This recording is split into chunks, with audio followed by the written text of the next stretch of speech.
Bismillahirrahmanirrahim. Assalamualaikum warahmatullahi wabarakatuh.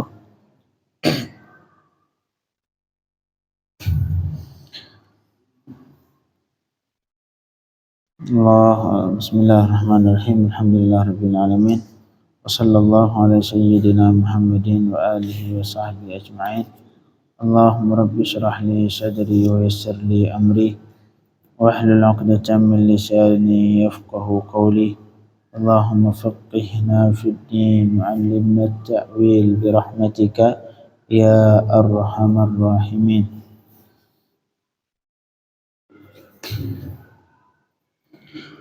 Jamaah maghrib yang dirahmati Allah, kita lanjutkan kajian fikih muamalat. Malam kemarin kita mengkaji tentang salah satu pembahasan dalam ilmu fikih yang nama ikrar. Ikrar artinya ikhbarus syakhsi bihaqqin alaihi, yaitu membuat pernyataan oleh seseorang dengan sebuah kewajiban terhadapnya. Lagi duduk ngomong, oh saya kemarin ngutang sama dia. Ini namanya ikrar. Dan semua ikrar boleh dipegang. Seorang yang mengakui ataupun membuat pengakuan bahwa ia pernah minjam uang sama orang lain, ataupun misalkan ini ikrarnya diambil, dipegang. Boleh yang mendengar ngebawa pengadilan. Malahan di pengadilan dalam fikih Islam untuk menetapkan sebuah hak, itu cara yang paling kuat itu dengan adanya pengakuan. Dengan adanya pengakuan dari si orang yang wajib membayar hak. Misalkan lagi duduk kita ngomong, itu motor punya si fulan. Ya sudah, kita membuat pernyataan pengakuan bahwa motor itu punya si fulan. Kalau didengar cuma si fulan, diangkat ke pengadilan, maka dia menang. Ini motor jadi milik dia. Misalkan saya tadi canda, ngapain bercanda di tempat yang nggak diperbolehkan canda? Jangan mengucapkan sesuatu yang membuat yang merugikan diri sendiri. Yang terakhir kemarin, yang pembahasan terakhir yaitu syurutul muqarrubih.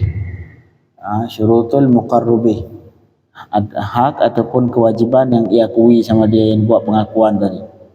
Kadang-kadang berbentuk utang, saya ngutang sama si fulan. Syurutul muqarrubihi itsnan. Qala musannifu rahimahullah wa nafa'ana bihi bi ulumihi fid dharain amin. Syarat al-muqarrubih. Muqarrubih ini artinya isi pernyataan.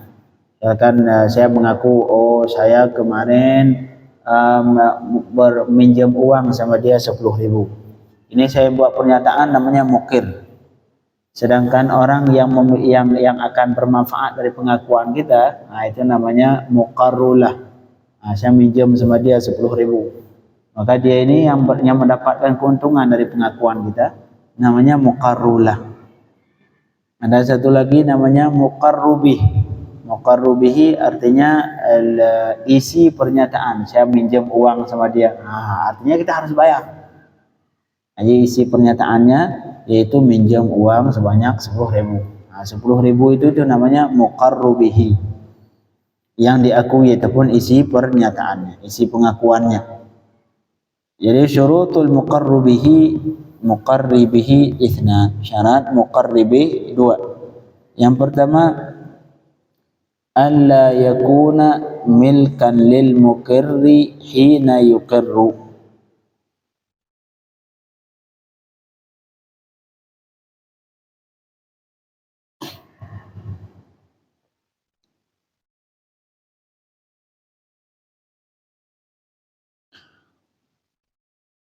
Yang pertama, bahwa benda yang diakui tadi itu bukan milik si yang membuat pengakuan. Tapi kalau misalkan milik dia, artinya dia ketika membuat pernyataan di samping mengatakan itu milik si fulan, tapi dia juga mengatakan itu milik dia pribadi. Contoh, ini motor saya ini, motor saya. Artinya motor dia. Ini motor saya ini punya si itu. Ini enggak sah ikrar. Karena pernyataannya terjadi benturan, kontra. Ketika dia mengatakan ini motor saya, artinya motor dia. Ini dia sekarang dia mengakui, membuat pernyataan bahwa itu motor dia. Kemudian ini motor saya ini milik dia. Ngapain milik dia? Tadi sudah dikatakan di awal motor kamu, motor saya.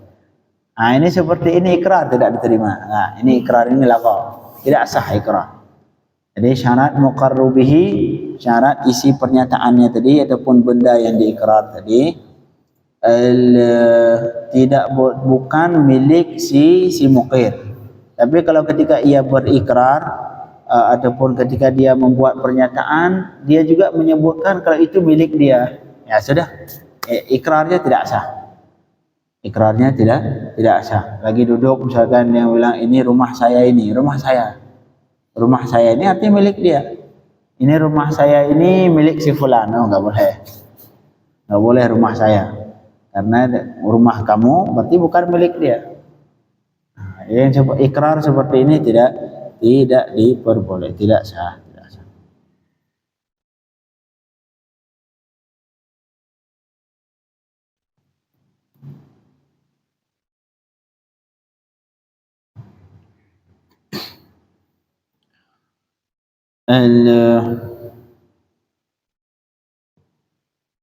Kemudian wa an yakuna biyadil muqirri walau ma'alan. Syarat yang benda yang diakui buat pernyataan milik orang lain itu misalkan itu harus di bawah kekuasaan si muqir.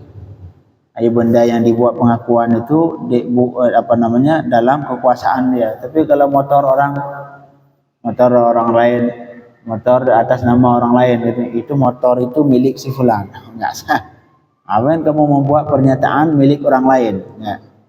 Jadi syaratnya benda yang diikrar tadi yang dibuat pernyataan milik orang lain harus di dalam kekuasaan dia. Misalkan dia pegang motor itu, baru ini motor ini punya si fulan. Sudah, itu pengakuannya harus dipertanggungjawabkan. Artinya kalau misalkan si itu yang dikatakan milik dia itu, dia datang dia bawa ke pengadilan, mau tidak mau si ini nanti harus nyerahin motor itu punya dia. Kalau kenapa? Siapa yang salah dia? Ngapain ngebuat pernyataan yang merugikan diri sendiri. Kemudian tuh selanjutnya syartu sighatil ikrar. Syarat sighat ikrar ataupun ucapan ikrar, ucapan pengakuan, yaitu lafzun yush'iru bil iltizami bihaqqin. Sebuah ucapan yang mengandung isinya mewajibkan untuk membayar hak orang lain. Seperti misalkan saya minjem uang sama dia 10.000. Nah, ini lafaz yang isinya kita harus membayar uang dia. Ataupun kita punya motor ini milik si fulan. Ini kita juga membuat pernyataan bahwa motor yang di tangan kita itu milik orang lain. Artinya kita mau tidak mau ntar motor itu harus diserahin ke dia. Nah, ini namanya pengakuan. Sekali lagi, ikrar, jangan tahan mulut, jangan banyak ngobrol, jangan banyak ngomong yang sehingga mengucapkan kata-kata yang bisa merugikan diri sendiri. Tahan mulut. Malahan kalau Rasul sallallahu alaihi wasallam mengingatkan, man kana yu'minu billahi wal yawmil akhir falyaqul khairan aw liyasmut. Siapa saja yang beriman ke Allah dan beriman ke hari kiamat, dalam berbicara falyaqul khairan, maka hendak ia mengatakan yang baik-baik saja. Itu yang baik, menasihati orang lain, mengajarkan ilmu ke orang lain, ataupun membuat orang lain senang. Misalkan kawan kita lagi enggak tenang pikiran, kita membuat dia tersenyum. Nah, itu bagian dari qaulun khair, yaitu perkataan yang baik ataupun memberi salam ke orang lain. Tapi kalau tidak mampu mengucapkan yang baik, liyasmut. Sudah, pilihan dua. Lidah ini diperintahkan oleh Islam dua tugasnya. Yang pertama berkata baik, yang kedua diam. Enggak ada yang lain. Artinya pilihan dua. Sebelum malahan Sayyidina Abu Bakar radhiyallahu anhu, seperti yang kita pernah ceritakan, beliau naruh batu kecil di bawah lidah. Giliran beliau pengen ngobrol, mikir dulu, karena kalau ada batu di lidah nggak mungkin ngobrol, sulit ngobrol. Ditaruh batu di bawah lidah. Giliran beliau pengen ngobrol, beliau cek dulu sama kepala, pakai akal. Oh, ini kira-kira bermanfaat, baik atau tidak. Kalau baik, diambil, keluarin batu, baru ngobrol. Oh ya. Tapi kalau misalkan nggak baik, sudah nggak perlu ngobrol. Jadi dalam lidah, dalam Islam difungsikan cuma dua. Yang pertama untuk mengucapkan yang baik, yang kedua untuk diam. Sudah, nggak ada yang ketiga. Nggak ada pilihan lain selain dua itu. Yang pertama mengucapkan hal yang baik, yang kedua diam. Nah, ini tanda orang beriman. Artinya kalau orang yang lidahnya belum sanggup dijaga, lidahnya Masya Allah, nggak ada satupun manusia di dunia ini melainkan lidah kita mengibahin dia. Semua manusia jadi sasaran, jadi objek untuk untuk lidah kita. Ini orang seperti ini ya sudah. Imannya perlu dicek kembali. Nah, lidah hubungannya dengan iman. Maka siapa saja yang beriman ke Allah dan Rasul dan hari kiamat, maka lidahnya difungsikan dua doang.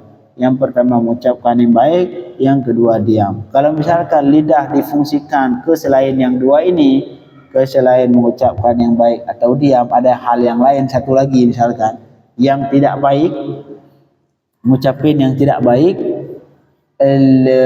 maka saat itu imannya perlu dicek kembali, benar-benar iman atau tidak. Nah, karena orang yang beriman pasti ngejaga lidah. Ya, makanya jaga lidah. Selama itu perkataan nggak baik, udah diam. Pilihan dua saja. Dalam Islam lidah ini dua saja. Pertama mengucapkan yang baik, yang kedua diam. Selain itu jangan.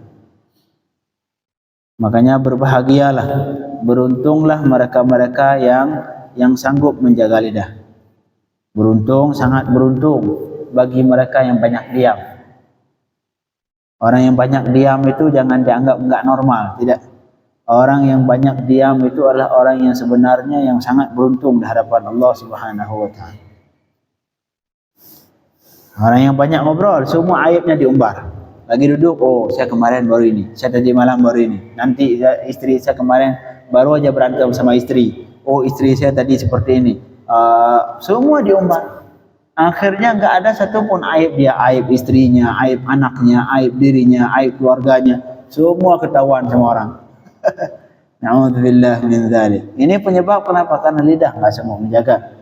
Makanya kalau kita sendiri tidak sanggup menjaga aib pribadi, bagaimana orang lain sanggup menjaga aib kita? Aib dijaga. Walaupun semua di dunia ini nggak ada satupun manusia yang nggak ada aib kecuali para maksumin, para nabi. Kalau kayak kita ini semua ada kekurangan, nggak ada yang sempurna. Cuman tugas kita apa? Apabila kita punya aib, tutup, nggak perlu diumbar. Misalkan aib berhubungan dengan Allah Subhanahu wa taala, taubat ke Allah. Bangun tengah malam, jam 2 malam, nangis itu depan Allah. Ngapain diumbar ke orang lain? Umbar ke Allah Subhanahu wa ta'ala. Nah, karena kalau kita kasih tahu ke orang lain, bahaya lebih besar. Karena bisa jadi hari ini kita kasih tahu buat dia, dia ngedengar karena masih dalam keadaan kawan kita. Bisa jadi besok dia jadi musuh kita karena beda salah paham atau jadi musuh. Ingat itu. Semua aib kita yang pernah kita ceritain ke dia diumbar semua. Ini yang salah siapa? Salah dari kita. Kita jangan berharap orang lain mau menjaga aib kita jika kita diri sendiri saja tidak mampu menjaga aib pribadi. Jaga. Enggak ada yang sempurna dari kita. Semua ada kekurangan. Semua punya kekurangan. Semua punya aib. Tapi tugas kita menjaga minimal. Jaga aib pribadi dan jaga aib orang lain. Jaga aib orang lain. Solusi apa Ustaz? Solusi falyaqul khairan aw liyasmut. Kata yang baik. Yang kedua, kalau enggak sanggup kata yang baik, diam. Sudah, dua itu saja pilihannya, enggak ada lain. Itu tanda orang beriman. Maka beruntunglah, sangat beruntung orang-orang yang diberikan taufik oleh Allah yang sanggup menjaga lidah sehingga ia tidak mengucapkan yang tidak baik. Ucapan yang keluar dari dia cuma ucapan yang baik. Tidak pernah ngibahin orang, tidak pernah membicarakan kekurangan orang lain. Semua yang dia bicarakan yang baik, kalau enggak baik dia diam. Nah, ini beruntung orang yang sangat banyak diam. Sekali lagi beruntunglah mereka-mereka yang lebih memilih diam daripada berbicara. Diam, malah disebutkan dalam pepatah Arab itu, apabila apabila kalam berbicara itu sesuatu yang lupa istilahnya, perak lah. Apabila berbicara itu diistilahkan dengan perak, maka diam itu diibaratkan emas. Artinya emas lebih baik daripada diam, lebih baik daripada berbicara. Makanya solusi dua, sebelum ngobrol ingat dulu baik atau tidak. Kalau baik ucapkan, kalau tidak baik diam. Nah, orang yang memilih lebih banyak diam, itulah orang yang sangat normal. Kadang-kadang kita menganggap ini dia banyak diam, kurang normal. Oh tidak. Misalkan kita punya anak, punya cucu, enggak banyak ngobrol, bersyukur ke Allah, alhamdulillah. Apabila kita punya cucu yang enggak ngobrol kecuali yang penting-penting saja, ataupun kita punya anak yang malas ngobrol, itu anak kita dia baru ngobrol kalau ada hal penting saja. Misalkan dia butuh uang, butuh jajan, udah dia ngobrol itu aja, yang penting saja. Maka bersyukurlah kita sebagai bapak, bersyukur kita sebagai kakak punya anak yang seperti itu. Orang yang paling normal dalam masalah lisan, orang yang paling normal dalam masalah lidah adalah orang yang lebih memilih diam dibanding berbicara kecuali hal yang baik. Semoga kita termasuk orang-orang yang banyak diam. Man kana yu'minu billahi wal yawmil akhir falyaqul khairan aw liyasmut. Karena kalau sudah banyak bicara, kadang-kadang kita semua aib pribadi kita ungkapkan ke orang. Oh ya Allah ya, kecuali maka aib ini kecuali untuk kira-kira untuk orang yang kira-kira di situ punya solusi. Silahkan, misalkan kita punya penyakit, enggak usah dikasih tahu ke orang, apalagi penyakit-penyakit yang sifatnya aib. Dikasih tahu misalkan, oh saya punya kudis di sini, saya punya kurap di sini, ngapain dikasih tahu ke orang? Enggak perlu. Kecuali kita kasih ke dokter ataupun ke siapa yang kira-kira kita butuhkan untuk konsultasi lain. Tapi kalau ke orang yang enggak dibutuhkan untuk menyembuhkan, yang enggak ada manfaatnya ketika dia mengetahui, jangan kasih tahu. Nah, enggak perlu dikasih tahu. Falyaqul khairan aw liyasmut. Selesai sudah tentang bab iqrar. Insyaallah untuk besok kita masukkan ke pembahasan yang baru, yaitu al-ariyah. Ini al-ariyah salah satu transaksi juga, salah satu muamalah dalam fikih dalam Islam yang diperbolehkan, yaitu al-ariyah, namanya pinjam meminjam. Tapi bukan, karena kalau dalam bahasa Indonesia istilah pinjam itu lebih ke makna seperti utang. Saya pinjam uang artinya ngutang, minta ngutang. Tapi pinjam yang dimaksud di sini pinjaman ariyah, pinjaman dengan maksud seperti minjam pulpen, tadi dikembalikan. Bukan ngutang, pinjam artinya kita memberikan hak orang lain untuk memakai tanpa butuh bayar ongkos, itu pinjam motor, pinjam mobil. Artinya minta hak pakai. Jadi memberikan hak pakai untuk orang lain tanpa harus membayar. Kalau bayar kan namanya apa? Kalau membayar ngasih hak pakai tapi harus bayar, namanya sewa, ijarah bahasa Arab. Bahasa Arab namanya ijarah. Sedangkan kalau memberikan manfaat tanpa jasa atau tanpa harus membayar, namanya ariyah. Insyaallah besok kita baca. Allahumma faqihna fid din wa 'allimna at-ta'wil waftah 'alaina futuhal 'arifin. Wa sallallahu ala sayyidina Muhammadin wa alihi wa sahbihi wa sallam. Walhamdulillahi rabbil alamin.